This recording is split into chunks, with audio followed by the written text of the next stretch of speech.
téléspectateurs, ravi de vous retrouver dans ce numéro de Cercle des Arts. Et voilà, j'ai comme invité sur ce plateau un écrivain, il s'appelle Samba Diama Top. Bonsoir, Monsieur Top. Bonjour, Madame Faye, je vous remercie de Bonsoir. Voilà. Je suis vraiment ravi. Je vous remercie beaucoup. Voilà, et aussi sur ce plateau, j'ai un artiste musicien, il s'appelle Alvin de Rio. Bonsoir, chez Alvin de Rio. Oui, bonsoir. Et bonsoir à toute la population sénégalaise et particulièrement la ville de Rufisque. Merci pour votre invitation. Voilà, d'accord. Pour commencer avec l'écrivain, il s'appelle Samba Diama Top, auteur du livre Les souvenirs d'un enseignant en Naré Naré. Voilà, Monsieur Samba Diama Top, qui est professeur du lycée de formation. Vous êtes titulaire d'un certificat d'aptitude d'enseignement moyen, AKM, et d'un master en littérature et civilisation espagnole de l'Université Cheikh Anta Diop de Dakar. Vous êtes passionné des œuvres théâtrales, et vous allez en parler davantage dans ce numéro. Et aussi, vous êtes l'auteur de Penda, la fille malheureuse des forêts, qui est votre dernier ouvrage, monsieur Samba Diama Top, n'est-ce pas? Merci beaucoup. Madame, permettez-moi d'abord de saluer les téléspectateurs de Walfadjri. Permettez-moi également de saluer mon épouse, mes enfants, mon épouse Mariam Kamara, qui est toujours à mes côtés. Pratiquement, c'est mon seul soutien. Je la remercie beaucoup. Bien, comme vous venez de le dire, madame, je suis enseignant écrivain. J'ai publié 2 ouvrages. Le premier s'intitule Les souvenirs d'un enseignant Naré Naré, paru en 2019. Le second ouvrage, Penda, la fille malheureuse des forêts. Donc, les souvenirs d'un enseignant Naré Naré, vous l'avez publié quand est-ce? Je l'ai publié en 2019. 2019. Exactement, le 1er juillet 2019. Ok. Et voilà, et l'autre, Penda, la fille malheureuse des forêts? Bon, c'est un ouvrage qui vient de paraître, paru le 25 janvier 2020. Donc, c'est 25 janvier 2021, temps pour moi. Voilà, donc on va commencer par cette œuvre, Les souvenirs d'un enseignant Naré Naré, il s'agit d'un récit. Oui, c'est un récit réel. C'est un récit réel. Donc, c'est un ouvrage dans lequel je retrace mon parcours, le souvenir de mes parents, particulièrement ma maman. Mais je profite pour expliquer le terme Naré Naré. Naré Naré, c'est une famille, c'est le nom d'une famille. Au début, c'était une petite famille que l'on localise dans le département de Linguère, dans certains villages du département de Linguère. Donc, des villages comme Warxo, Hogué, Lendé, Thiel, Gassan. Donc, au début, c'était une petite famille très soudée, mais maintenant, la famille s'est éclatée. On trouve les Naré Naré partout dans le monde, donc ici à Dakar, et dans la diaspora. Mais pratiquement, tous les Naré Naré se connaissent. Même si nous sommes partout dans le monde, tous les Naré Naré se connaissent. En plus, ce qui particularise les Naré Naré sont les patronymes. Nous avons des patronymes spécifiques. Donc, pour être Naré Naré, donc, il faut avoir le nom Top, le nom Ndaou, le nom Pilor, Pouman. Mais ce n'est pas n'importe quel nom donc, que l'on retrouve dans la famille Naré Naré. C'est en quelque sorte une biographie. Oui, une œuvre là, c'est une autobiographie. Voilà, c'est une œuvre autobiographique, voilà, mais qui est agrémentée de faits d'actualité politique, de faits de société. Okay. Donc, dans l'œuvre, par exemple, je traite de la condition des femmes rurales à travers, par exemple, le rôle que joue ma maman. Donc, je décris les conditions de la femme, les conditions très difficiles de la femme rurale. D'accord. Décrit ça dans ce livre. Et voilà, on va donc s'intéresser davantage à cette dernière œuvre qui s'intitule Penda, la fille malheureuse des forêts. Voilà, qui retrace quoi en quelque sorte? Bon, Penda, la fille malheureuse des forêts, c'est un roman de fiction. Dans lequel Penda est la héroïne. Donc là, je parle de la transhumance. J'ai traité de la transhumance, pas la transhumance politique, mais la transhumance des animaux. Les parents de Penda sont originaires d'un village qui s'appelle Kankou, qui se trouve dans le Valo. Mais je dois préciser pour les téléspectateurs que Kankou, c'est un village imaginaire, ça n'existe pas. C'est moi qui l'ai créé, je l'ai localisé dans le Valo. Maintenant, les parents de Penda sont originaires de là-bas. À la suite d'une rude saison des pluies, Donc ils ont transhumé, ils ont quitté le Waalo vers le Jolof. C'est pendant maintenant l'un de leurs derniers déplacements que Penda est né. Penda est né dans la forêt. Pendant sa naissance, sa maman n'a pas été assistée. Donc elle a été assistée uniquement par les autres femmes de la caravane. Donc Penda n'est pas né dans un hôpital ou bien dans un dispensaire, mais dans la forêt. Donc une fois arrivé au Jolof, dans le village de Noukouré, un village qui s'appelle Noukouré, qui se situe également dans le Jolof, les parents de Penda se sont définitivement établis dans ce village-là. Penda a grandi dans le village de Noukouré. Mais là également, Penda au début, il a souffert parce que Penda a été excisé encore dans une forêt. Donc deuxième souffrance de Penda, donc dans une forêt. Elle est née dans une forêt, elle a été excisée dans une forêt. Ensuite, ses parents lui ont donné à un vieux qui a l'âge de son papa, qui s'appelle Ngagne Demba. Ils ont eu un enfant, mais Ngagne Demba est mort. Après Penda, donc elle est venue à Dakar.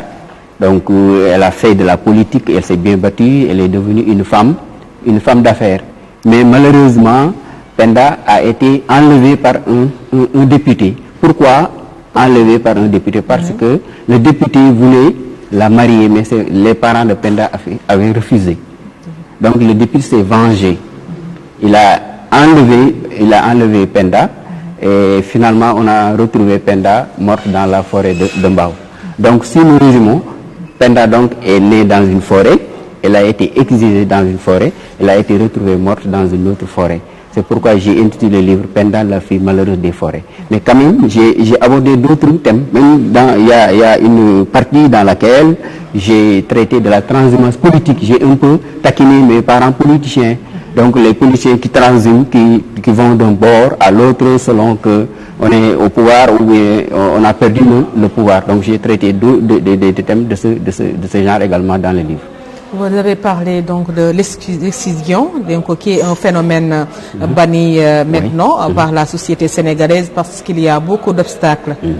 Oui, j'ai parlé de l'élection de Penda et j'ai montré même dans le livre que depuis 1992, si je ne me trompe, le Sénégal donc a banni l'élection. Il y a même une loi qui interdit définitivement cette pratique-là.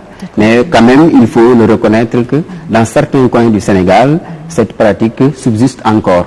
Bien vrai qu'il y a des gens, des femmes qui se battent pour que cette pratique-là disparaisse, mais il y a des endroits dans lesquels on continue de pratiquer l'excision. Et Penda n'a pas souffert après cette excision? Bon, dans le livre, si, elle a souffert parce qu'elle a été excisée vraiment dans des conditions très, très, très atroces. Donc, sa maman, un matin, sa maman l'a réveillée et lui a dit que Penda, nous allons nous promener dans la forêt. Penda ne savait pas, elle était contente, elle a mis ses habits, elle a mis ses chaussures. Donc, elle et sa maman sont partis dans la forêt. Les exciseuses étaient dans la forêt et attendaient Penda et sa maman. Mais Penda, elle croyait qu'elle était partie pour faire de la promenade. Donc, soudain, donc, les exciseuses ont encerclé Penda et à un temps, d'un moment, ils lui ont coupé le clitoris. Donc Penda est tombé, donc il y a beaucoup de sang, du sang a giclé. Sa maman après l'a relevé et après elle l'a amené à la maison. Donc les premiers jours c'était vraiment atroce, Penda a beaucoup souffert, mais à la longue donc la plaie s'est cicatrisée. Voilà, vous avez exposé donc les problèmes liés à l'excision. Ouais, là je dénonce. Là, je dénonce l'excision. Dans cette partie du livre, je veux montrer que vraiment l'excision est une pratique de notre âge que nous devons vraiment bannir. Donc c'est à travers donc Penda là que je fais cette dénonciation là. Voilà, M. Alvin de Rio, comment trouvez-vous le roman de M. Samba Dia Matop? Je suis très content d'être avec lui parce que c'est un moment, c'est un plaisir de partager le plateau avec lui parce qu'il a une vision lointaine, parce que votre œuvre c'est intéressant dans notre société actuelle. Je pense bien, vous avez souligné quelque chose qui est intéressant au Sénégal parce qu'on le faisait avant, mais je ne sais pas, jusqu'à présent, est-ce que ça n'existe pas, l'excision des femmes, quoi. L'excision existe toujours, je pense. Donc, comme je l'ai dit tantôt, bon, l'excision ça subsiste dans certaines localités. Dans les certaines localités, des localités très lointaines, peut-être. Il y a beaucoup de mais quand même, le phénomène a tendance à disparaître. Parce que, comme je l'ai dit tout à l'heure, il y a une loi qui punit cette pratique au Sénégal. Donc, c'est une loi qui est officielle. Qui punit la désastreint chez la femme. Oui, chez les femmes. Voilà, vraiment, pratiquement, ça a tendance à disparaître, mais il y a des gens qui se cachent pour pratiquer pour pratiquer l'excision-là, pour continuer à exciser leurs filles. Et vous avez également donc parlé dans cette œuvre des conditions difficiles des femmes rurales. Oui, les conditions. Je pense que c'est la thématique phare. Oui, les conditions difficiles de la femme rurale. Même à la fin de l'œuvre, j'ai dédié un poème à la femme rurale. Les femmes rurales. Jusqu'à présent, il y a des zones où il n'y a pas d'eau. Les femmes qui se lèvent très tôt pour aller chercher de l'eau au puits. Donc, il y a des villages où il n'y a pas d'électricité. Donc, il y a des villages où il n'y a pas le téléphone. Il y a des villages où il n'y a pas de même poste de santé, case de santé. Il y a des villages où il n'y a même pas de case de santé. Donc, les femmes accouchent sur des charrettes. Donc, les femmes accouchent dans leur domicile. L'accessibilité à la santé. Voilà, problème d'accessibilité à la santé qui se pose toujours dans certains villages. Tout cela, je l'ai retracé. C'est une façon de dénoncer, c'est une façon de défendre la femme rurale. Un poème même à la fin du livre est dédié à la femme rurale. Dans ce poème, je mets à nu les problèmes que rencontrent les femmes rurales. Parce que moi, elles sont très braves. Moi, je suis issu du monde rural. Je ne connais que pratiquement le monde rural. Bien vrai que maintenant, je suis domicilié à Louga, mais je suis issu d'un village qui s'appelle Khogué, qui se trouve dans le département de Linguère.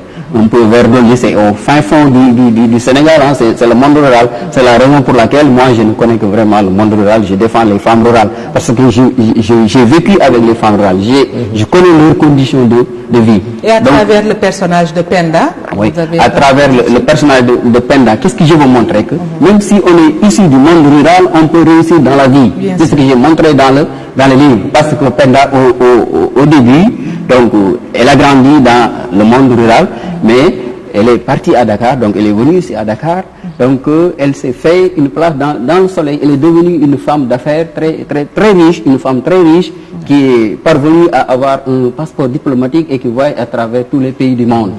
Donc, c'est grâce à sa bravoure. C'est grâce à sa bravoure. Voilà ce que je veux montrer. Je veux montrer que même si on est issu du monde rural, on peut réussir, on peut donc avoir une place dans le soleil. C'est ce que Penda a fait.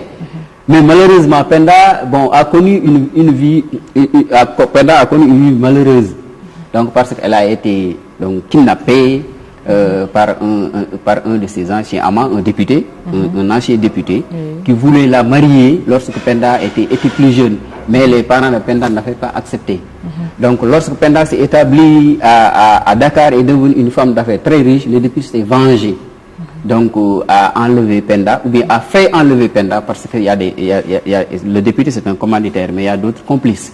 Donc ils ont enlevé Penda et on a retrouvé Penda morte dans la forêt de Mbao, ici dans la forêt de Mbao. On a assassiné ou bien elle s'est suicidée? Non, elle ne s'est pas suicidée, on l'a retrouvée étranglée dans la forêt, donc étouffée dans la forêt de Mbao. Après, donc la police, la gendarmerie, donc on fait une enquête, on l'a retrouvée morte et on l'a enterrée même au cimetière des victimes du bateau le Diola. Est-ce qu'on a arrêté les coupables après? Oui, Après la police s'est mise en branle. On a arrêté les coupables, mais entre-temps, le député Mbaba et un autre colonel sont les principaux commanditaires de cet assassinat-là, de ce meurtre-là. Mais entre-temps, ils ont pu quitter le pays. Ils sont allés dans un pays étranger. Mais on a arrêté les autres commanditaires, donc 3 hommes et une femme. On les a jugés et on les a punis. Maintenant, Penda, entre-temps, il avait un fils qui s'appelle Lamine. Lamine, c'est un garçon très brave, un élève très studieux, très intelligent, qui est devenu étudiant, donc qui est devenu magistrat, qui s'est lancé dans la politique, qui est devenu ministre de la République.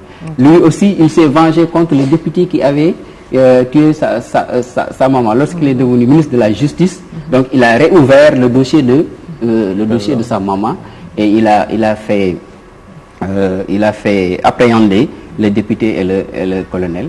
Et finalement, ces deux-là ont purgé leur peine de prison. De l'affection qui est comme une réalité. Oui, donc c'est un livre donc de fiction donc qui est teinté de réalité. Donc il y a beaucoup de faits de société, de faits politiques, donc des faits vraiment réels.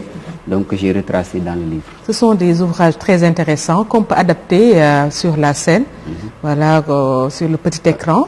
Voilà, oui, c'est ça, parce que ça nous relate que dans notre vécu quotidien, les problèmes que les femmes rencontrent, même les problèmes que les étudiants rencontrent, ça également j'ai retracé dans le livre. À l'université de Dakar, à l'université de Saint-Louis, donc il y a quelque part où j'ai retracé les problèmes que les étudiants rencontrent à travers le personnage de Lamine. Parce que Lamine, le fils de Penda. Et donc après le baccalauréat, donc il a été l'État lui a offert une bourse. Il devait normalement aller étudier à l'étranger, mais comme il a perdu sa maman, il a perdu sa grand-mère, donc son oncle, un de ses oncles qui s'appelle Bokar, a dit que donc nous préférons que Lamine continue ses études ici au pays. L'État lui a offert une bourse. Il a continué ses études dans une université que j'ai appelée Université internationale du Sénégal. Donc là également, c'est de la fiction. Université internationale du Sénégal, ça n'existe pas. C'est moi-même qui ai créé cette université. C'est là où Lamine a étudié. Donc il a eu un master 2, appelé master 2. Donc il a réussi le concours de la magistrature. Il est devenu magistrat. Il a servi pendant 2 ans. Ensuite, il a obtenu une bourse. Il est parti au Québec. Donc, en revenant, il est revenu avec 2 doctorats et il a réintégré la magistrature sénégalaise. Par la suite, il s'est lancé en politique. Il est devenu ministre. Donc, son candidat a gagné les élections, a remporté les élections présidentielles. Il a nommé Lamine ministre, donc d'abord ministre de la Jeunesse, ensuite ministre de la Justice. Maintenant, lorsqu'il est devenu ministre de la Justice, garde des Sceaux, il a réouvert le dossier de sa maman pour vraiment appréhender les véritables meurtriers de sa maman. Très brave comme sa mère. Hein, oui, Lamine c'est le continuateur des œuvres de sa maman. Sa maman, lorsque sa maman a perdu la vie, Lamine donc a commencé à réussir la sienne, donc sa vie. Donc, il a continué les œuvres de sa maman, mais également les œuvres de son papa. Parce que son papa également était un grand commerçant au village, très riche, mais qui est mort le même jour où Lamine est né. Donc le papa de Ngagne Demba, le papa de Lamine est mort le même jour où Lamine est né. Donc c'était un vieil homme également très généreux qui aidait les villageois, donc les habitants de son village. Mais malheureusement, il est mort. Et Lamine, lorsqu'il est devenu ministre, il a continué et les œuvres de son papa et les œuvres de sa maman. Donc c'est le continuateur de ses parents. De ses parents. Voilà un exemple parfait de Lamine, dont Penda, la fille malheureuse des forêts.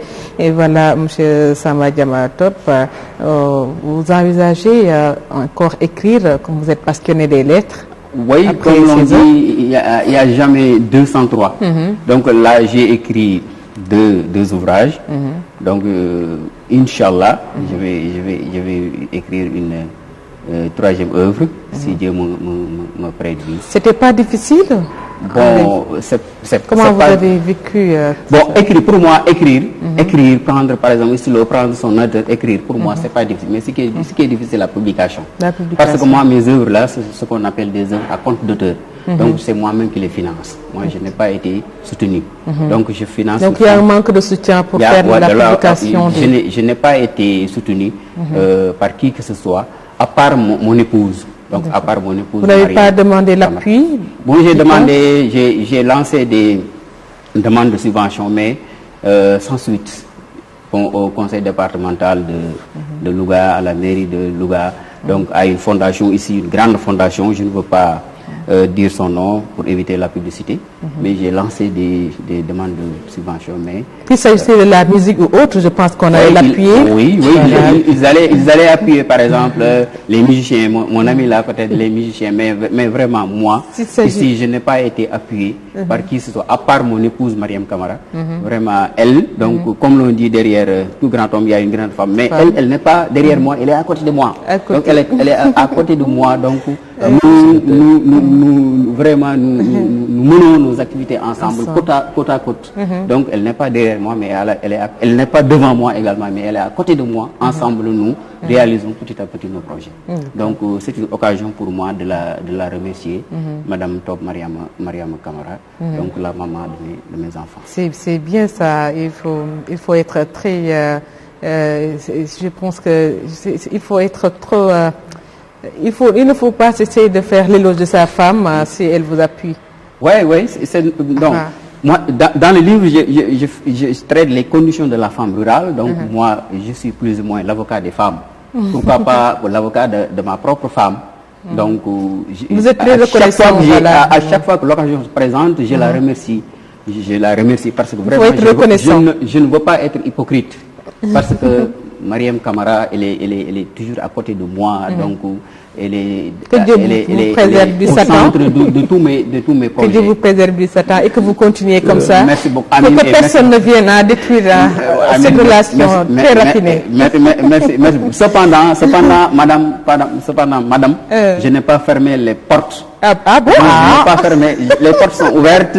Il faut fermer les portes. Quand on a ce bijou-là, très précieux. Je parle à la télévision. Je parle à la télévision. Ah bon? Madame, donc, elle est brave, elle est à côté de moi, mais les portes ne sont pas ouvertes, elles ne sont pas fermées. Vous les hommes, on ne vous comprend pas. Moi, j'aimerais bien que vous fermiez les portes. Vous les fermez parce que, comme elle est exemplaire, si vous trouvez encore une autre qui n'est pas comme elle, donc vous aurez sûrement des problèmes. Bon, dans le livre là, pendant la fille malheureuse des forêts, il y a une partie dans laquelle je dis que, donc, même si vous promettez à votre femme que vous n'allez pas, par exemple, épouser une seconde femme, donc il ne faut pas le lui dire. Il ne faut pas également l'écrire quelque part. C'est ça. Donc, il faut taire ça. Parce que les femmes là, donc, elles sont capables de tout. Quand vous leur dites que je vais chercher une deuxième épouse, elles feront tout pour que vous n'en ayez pas. Mais il ne faut pas dire non plus que je ne vais jamais trouver une autre épouse à part vous. Si vous dites ça, donc la femme sera tellement confiante. Un bon jour, vous venez, vous trouvez une autre épouse là. Ça fait du mal quand même. Ça peut la déstabiliser. Bien sûr. Il faut éviter ça aussi. Qu'est-ce qu'il faut faire? Bon, chacun a par exemple sa stratégie. Chacun a sa stratégie. Sa stratégie. Mais vous les femmes là, quand on vous dit que je ne vais jamais chercher une deuxième femme, donc vous allez dormir sur vos lauriers. Quand également on vous dit que vous allez chercher, je vais chercher une deuxième femme, vous allez faire tout pour que l'homme n'en trouve pas. Donc chacun a sa stratégie. Mais moi je crois que, toute blague à part, si on a une femme qui est vraiment aimable, une femme qui est gentille, une femme qui gère bien la maison, donc avec qui vous avez des enfants, donc moi je crois que c'est pas la peine de se compliquer la vie. Donc on peut se contenter de cette femme-là. Donc là, c'est un raisonnement personnel. Tout à l'heure, j'ai dit que les portes n'étaient pas fermées, mais bon. Elles sont fermées. Moi, je crois que si vraiment on a une femme qui est capable de gérer, donc qui est capable de procréer, donc c'est pas la peine de trop élargir la famille. D'accord. En tout cas, un livre très intéressant, M. Samba Diamatop, Penda, la fille malheureuse des forêts. Je vous le disais également dès l'entame, j'ai un autre invité sur ce plateau. Voilà, il s'appelle Alvin Derio. Alvin Derio qui est ingénieur et en même temps musicien. Alvin Derio, d'où vient ce nom? Un nom un peu étrange, vous êtes sénégalais. Tout d'abord, je salue ma femme. Je suis une jeune mariée, il y a cela 7 mois. Et ma marraine qui vit à Paris, Tata Issoudou Kanya et son frère Alsane. Et ma badienne Fat Sonko qui est aux États-Unis. Et Pape Doudou, Sanaba, et ainsi de suite. Et ma famille. Oui, je suis un lébou. Je suis né à Rufisque. Je suis un artiste chanteur, en même temps ingénieur en gestion des stocks. Et vous alliez les deux, la musique et en même temps vous êtes ingénieur. Ouais. Est-ce difficile? Non, c'est pas difficile parce que moi j'ai commencé la musique dès l'âge de 13 ans. Étant le seul de ma famille à faire de la musique, j'ai dû redoubler d'efforts et travailler dur. Auparavant, j'étais élève, étudiant, c'était dur, il y avait beaucoup d'obstacles. Mais après, j'ai appris la musique auprès d'un groupe d'amis chrétiens, moi-même musulman. Je salue de passage l'église Sainte-Agnès de la ville de Rufisque, qui m'ont beaucoup soutenu.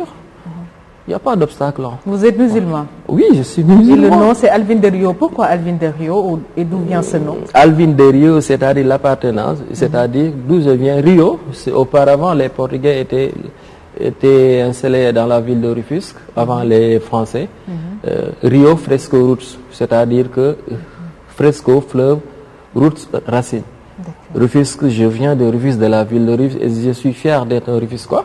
Alvin, en SVT, les élèves qui vont, les élèves de 4e SEM, il y a des petits poissons comme décor, on les appelle Alvin. C'est ça quoi, Oui. Alvin. D'accord, des petits poissons qui sont C'est dans des les décors, hein. aquariums. Oui, D'accord. Alvin quoi, c'est ça. On les Alvin. Voilà, donc c'est un surnom. Oui, c'est un surnom et aussi depuis que je suis devenu un artiste, tout le monde me dit Alvin, Alvin. Après, j'ai ajouté Alvin de Rio. Voilà. Je viens de la ville de Rufisque. Vous pratiquez quel genre musical? Je fais de la musique, world music, afro et mbalax, mais je suis polyvalent, je suis disponible. Ouais. Je peux venir rapper et l'autre jour, je peux venir chanter. Bon. D'accord. Je ne ferme pas les portes. On va essayer de suivre donc cette vidéo. Et donc il s'agit d'un clip que vous avez fait ces temps-ci. J'ai chanté pour ma femme. C'est ma femme qui m'a inspiré, c'est la musique. D'accord. Et c'est à cause d'elle que j'ai chanté pour elle, parce qu'on s'est connus. En 2018, on a partagé les études ensemble. Elle est très brave, elle est très reconnaissante, machallah. Elle m'a beaucoup soutenu, quoi. Beaucoup d'éloges, hein, donc non, je peux pas. Ce plateau. Ça me procure de bonheur de parler comme ça. Parce qu'une femme, non, je peux pas. J'ai les larmes quand je parle. J'aime trop les hommes qui sont très reconnaissants. Non, je suis comme ça parce que Dieu a dit dans le Coran, Mawardatan wa rahma, le sentiment, yek, c'est-à-dire sentiment, yermande. Il faut être reconnaissant. Un vrai homme doit être reconnaissant envers les femmes. Ouais, c'est ça. C'est génial. C'est génial en tout cas. Nous allons essayer de suivre ce clip de Alvin de Rio.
Sama man bëgg naa la man la bëgg fay xale bi yaay sama wettel man fonk naa la yaa ne si sama xol xale bi yaay sama àdduna. Voilà, nous venons tout juste de suivre ce clip. C'est votre premier morceau ou bien vous avez auparavant eu à faire d'autres chansons par rapport? En 2018, j'avais sorti un mixtape intitulé Amsindam, c'est-à-dire c'est la réussite totale. Amsindam. Amsindam, composé de 10 titres et un bonus tract de Baye Niass, Amsterdam, hôpital, Gëm Sénégal, ainsi de suite. Parce que moi, je suis un vrai patriote, j'aime mon pays. J'aime mon pays parce que j'aime le Sénégal. C'est la raison pour laquelle j'ai chanté pour le Sénégal. Je suis un artiste engagé, je chante de l'amour, mais je suis plutôt engagé parce que ma musique conscientise la jeunesse. Je suis un jeune, mais quand on est jeune, quand on est jeune, si vous avez une vision lointaine, vous pouvez arriver dans la vie et de suivre des recommandations de vos parents ou bien de vos aînés. C'est ça qui est important dans la vie. Parce que quand on me disait, Alvin, il faut travailler à l'école, il faut travailler, je disais que, non, comme l'esprit sénégal, ni de nous bariwa. Je ne savais pas, mais maintenant, je n'ai pas regretté. Parce que là, je suis un ingénieur en gestion des stocks. J'ai fréquenté ici pendant 5 ans à INSUP Afrique Liberté 6. J'ai fréquenté INSUP Afrique, j'ai remis de passage le directeur général, Ibrahim Mang. Donc, quand on est un artiste, il faut être polyvalent, être un diplômé ou bien avoir votre métier. C'est intéressant parce qu'aujourd'hui, avec la Covid-19, les 90% des artistes souffrent. Vraiment. Parce qu'il faut que la musique, ça, il faut revoir les choses. Parce que la musique, aujourd'hui, un artiste est une entreprise. Au-delà des artistes, au-delà d'un artiste, il y a le ménageur, quelqu'un qui gère les publicités sur le web. Il y a les staffs. Il y a 10 personnes qui sont derrière l'artiste. Vous voyez l'impact de la Covid-19. Et je profite de l'occasion de donner encore des recommandations à la population sénégalaise, de respecter les mesures barrières, de porter les masques, ça coûte 100 francs. C'est pas cher. De respecter les mesures barrières, parce qu'avec la pandémie, on ne peut pas, parce que, je ne sais pas, on est où? Parce qu'on ne peut pas supporter ça. C'est tellement difficile, les conditions. Voilà, donc je lance un appel à toute la population sénégalaise de respecter les mesures barrières. Et vous conseillez en même temps les jeunes qui veulent faire de la musique, donc de travailler davantage à l'école avant de s'aventurer dans ça. Oui, je parlais avec un maire, Moussé Mané, qui est dans la ville de Rufisque, et Moussé Abdourahmane Meng, qui est le directeur général de la communication Sonatel, qui est un ami. Donc, il m'a dit que pour faire de la politique, il faut avoir un métier. Donc, pour faire de la musique, il faut avoir un métier. Avoir un métier, c'est très important dans la vie. Comme par exemple, moi je suis un artiste, je chante. Non. Alvin, tu fais quoi à part la musique? Je dis, non, je chante seulement. Non, ça c'est l'artiste. Donc moi je suis inutile. Je ne vaux rien dans la société. Il faut avoir quelque chose. Être un entrepreneur ou avoir un métier. Si le plan A ne marche pas, le plan B marche. Par exemple, nous les logisticiens, transport logistique, il y a le pré-acheminement et le post-acheminement. C'est le départ à l'arrivée. Et je profite de l'occasion de dire ici que j'étais un docker au port autonome de Dakar. Vous connaissez le mot docker? C'est les ouvriers. Je faisais le dépotage et l'empotage. Et j'étais fier. Parfois, j'ai fait le journalier dans des entreprises. Wallahi Azim, parce que je suis fier de moi. Quand je suis ici à la télé, je suis une superstar. Mais dans la rue, vous voyez, je suis comme ça de nature. Parce que je n'ai pas honte de ce que je fais. Tout à fait. Wallahi Azim. Bien sûr. En tout cas, un exemple patent, M. Top, en tant qu'enseignant. Oui, il est très courageux. Bon, je ne connais pas beaucoup de la musique, mais quand même, lui, il est très courageux. Je l'encourage et je lui souhaite beaucoup de succès dans ce qu'il fait. Apparemment, il est courageux et il aime ce qu'il fait. Donc, tout ce que nous lui souhaitons, c'est beaucoup de succès, beaucoup d'abnégation dans ce qu'il fait et que Dieu l'appuie pour qu'il réussisse tous ses projets. Il a parlé de la pandémie tout à l'heure qui a touché de plein fouet les artistes sénégalais, pour ceux qui n'ont pas d'autres fonctions, bien évidemment. Mais du côté des enseignants également, ces temps-ci, on est qu'il y a beaucoup de Covid de votre côté et que l'enseignement continue actuellement. Est-ce qu'il n'y aura pas de risque? Oui, tout le monde est sur le qui-vive. Tous les enseignants sont sur le qui-vive, sont sur le qui-vive. C'est vraiment catastrophique. Mais quand même, comme les autorités n'ont pas encore décidé de fermer. Donc nous, on est tenu de continuer les enseignements apprentissages tout en respectant les mesures barrières. Donc c'est ça. Dans mon livre, tout au début, à la première page, j'ai dédié ce livre aux compatriotes sénégalais emportés par la Covid-19. Parce que moi, j'ai commencé la rédaction de ce livre, je me rappelle, le 10 avril 2020. Le 10 avril, vendredi 10 avril 2020, j'ai commencé à rédiger ce livre. Parce que comme on avait fermé les écoles, bon, j'ai resté à la maison, je me tournais les pouces, je me dis pourquoi pas entamer un second livre. Vous aviez eu plus de temps. Donc j'avais plus de temps, j'ai resté à la maison, je me tournais les pouces, je ne faisais rien. Donc je me suis dit, donc, soit je vais lire, j'ai beaucoup lu, ensuite je me suis dit non, je ne vais pas me contenter à la lecture. Donc pourquoi pas entamer mon second ouvrage. Et je l'ai entamé. Petit à petit, j'ai rassemblé mes idées. Donc depuis le 10 avril et je l'ai publié le 25 passé. Mais dès la première page, j'ai dit une pensée pieuse aux compatriotes sénégalais emportés par la Covid-19. Je leur ai dédié ça. Donc je souhaite que tous les Sénégalais emportés par la Covid-19, que le bon Dieu donc, ait leurs âmes. Amen. Voilà, donc Alvin de Rio, je les remercie du fond du cœur. Je remercie également mon éditeur, Alvin Badra Chedid, qui a édité le second ouvrage.